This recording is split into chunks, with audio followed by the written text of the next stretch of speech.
Chapter 6. Western Itinerary. The Sabbath following the Virgins' meeting, Elder Cornell and I met with the little company at Grand Rapids. We were told that a steamer crossed Lake Michigan from Grand River to Milwaukee, Wisconsin, so we planned to cross, taking our horse and carriage, and labor among the scattered brethren in the West. On Monday we started for the mouth of the Grand River on the Lake Michigan shore.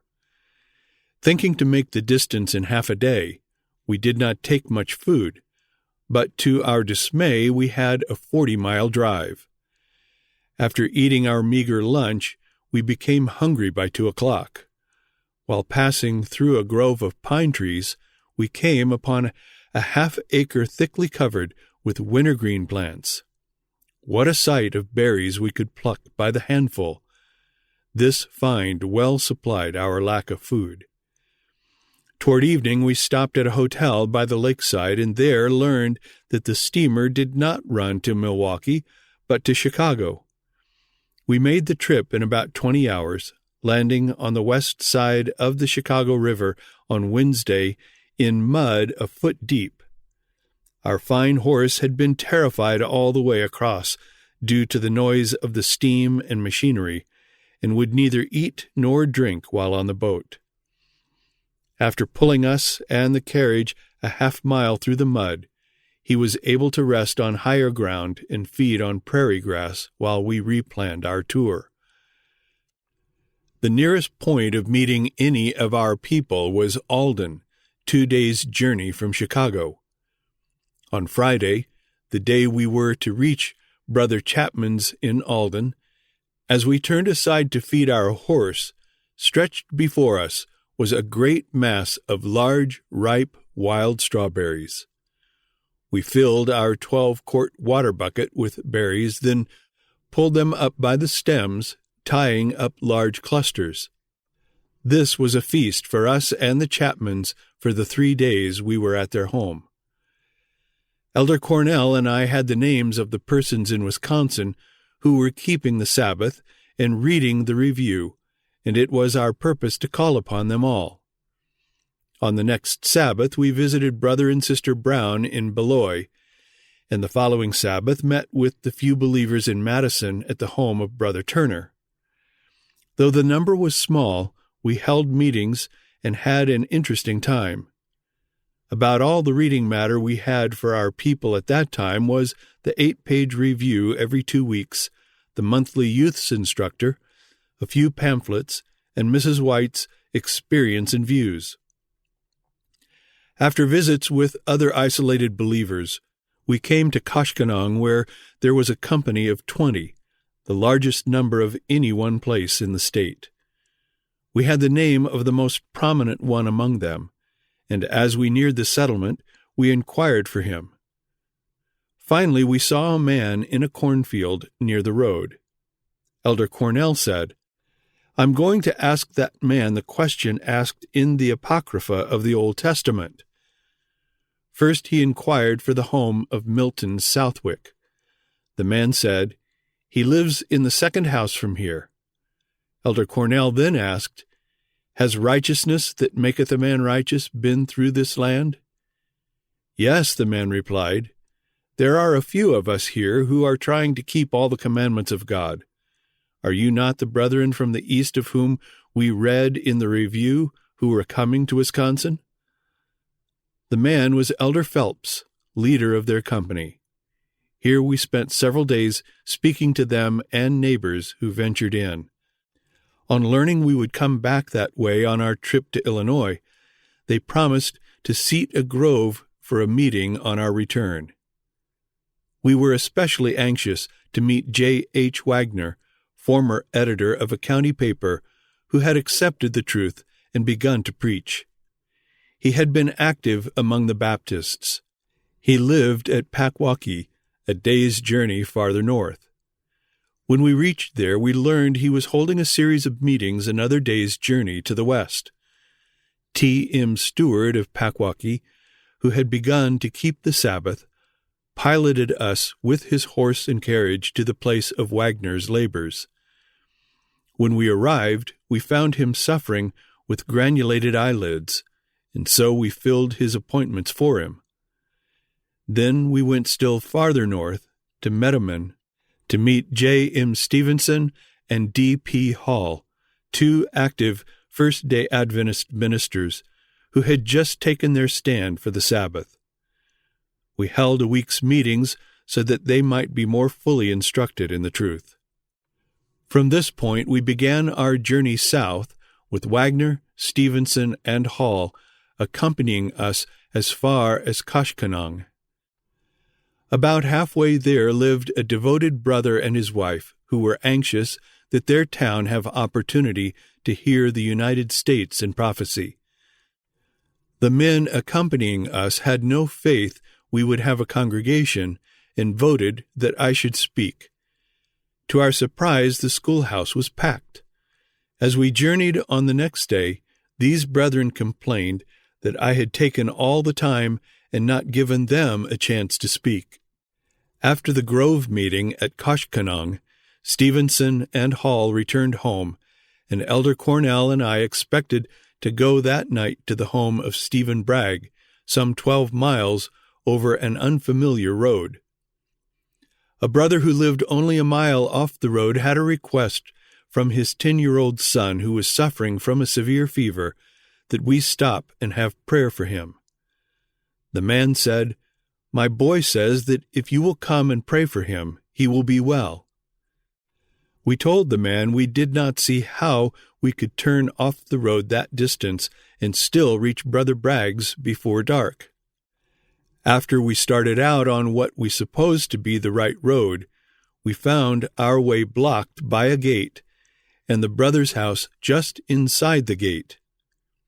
He rushed out and exclaimed, "We are so glad you decided to come." The facts were we were so busy talking, the horse had taken the wrong road.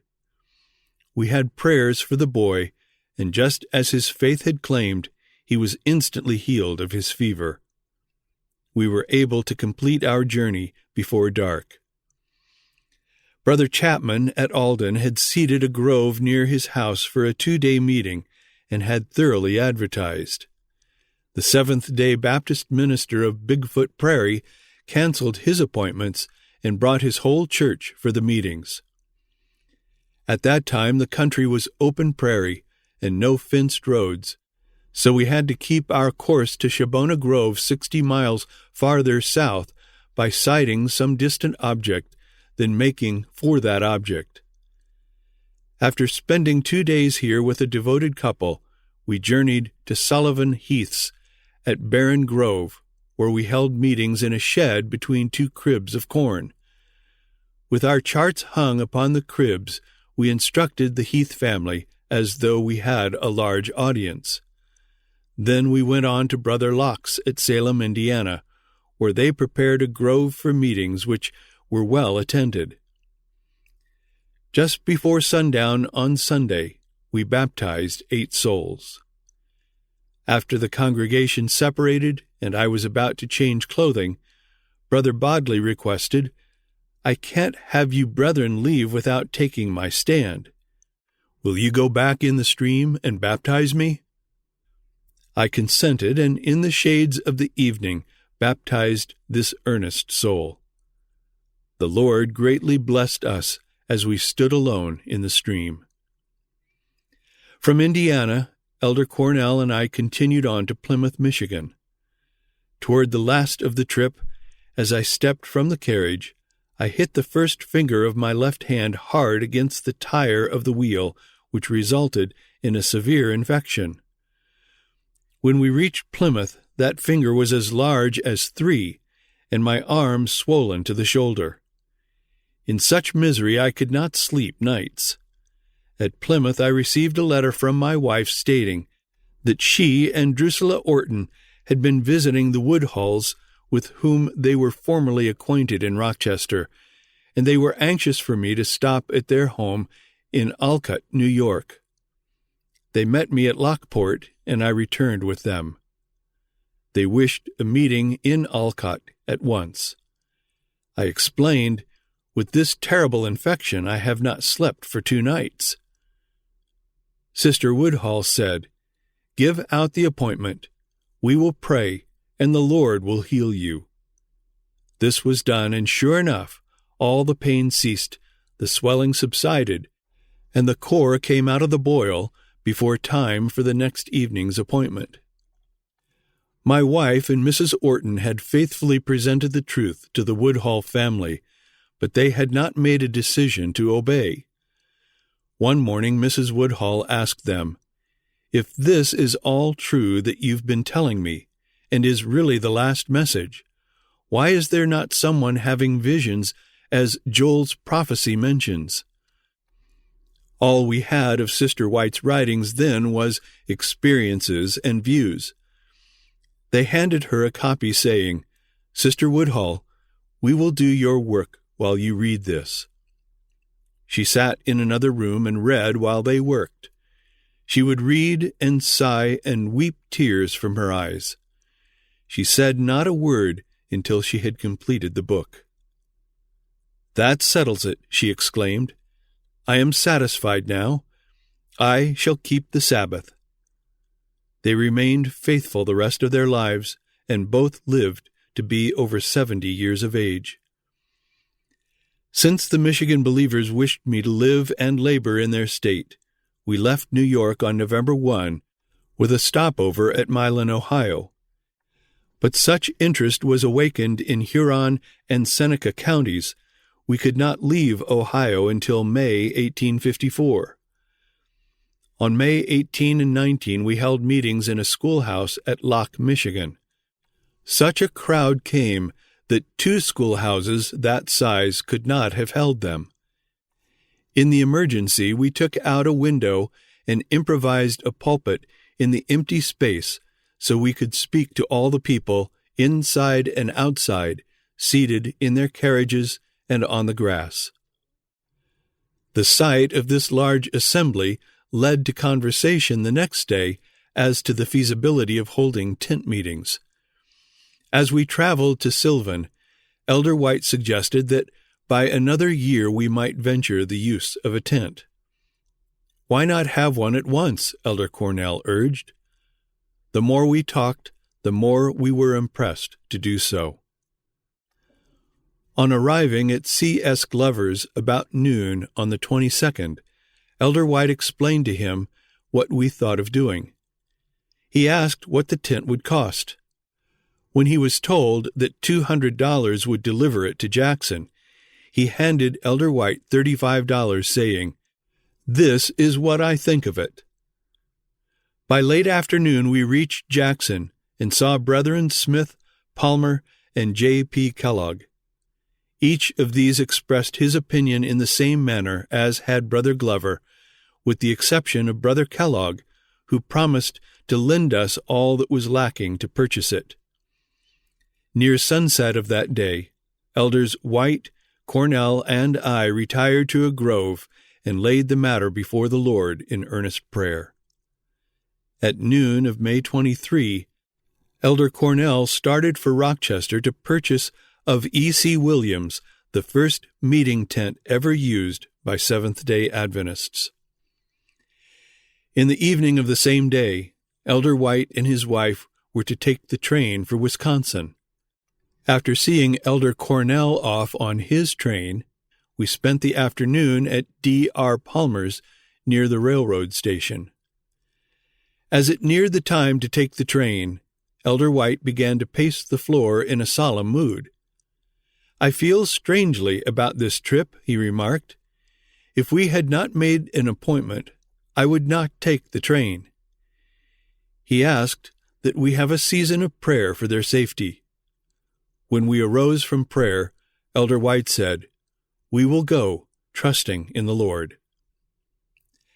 At 9 p.m. I went onto the train with them to assist with their hand luggage. We went into a car with high back seats, called in those days a sleeping car. Mrs. White hesitated. "James, I cannot stay in this car." But these were the seats she usually preferred. I then assisted in getting them into the last car on the train. As Sister White took her seat, she remarked, "I do not feel right on this train." She did not even put up her handbag in the rack for such parcels. The car bell rang, and I bade them goodbye and went to spend the night at Smith's in West Jackson. About 10 o'clock we were all much surprised to hear Elder White, whom we supposed was well on the way to Chicago, knocking for admittance. He told us the train had run off the track 3 miles west of Jackson, that most of the train was a total wreck, but while a number had been killed, he and his wife had escaped injury. He soon secured a horse and carriage, and in company with Abram Dodge, went for Mrs. White, who had been previously carried across a marsh to a place of safety. Early the next morning I went with Mr. Dodge to view the wreck. At a point where the road crossed the track obliquely, an ox had lain down directly on the track. The engine had no cowcatcher and was thrown from the track. The baggage car, containing Elder White's trunk of books, jumped entirely clear from the tracks undamaged. At the same time, the passenger car at the rear of the train was uncoupled without human aid and stopped on the track. As we viewed the wreck, we felt in our hearts that God sent his angel to uncouple the car. The brakeman said he did not uncouple it, that no one was on the platform when it occurred, and that it was a mystery to all the trainmen. Even more mysterious to them, the link and the bolt were both unbroken, and the bolt with its chain was lying on the platform of the wrecked car as though placed there by a careful hand. By the evening of the 24th, the track was cleared, and the Whites made a safe passage to their Wisconsin appointments.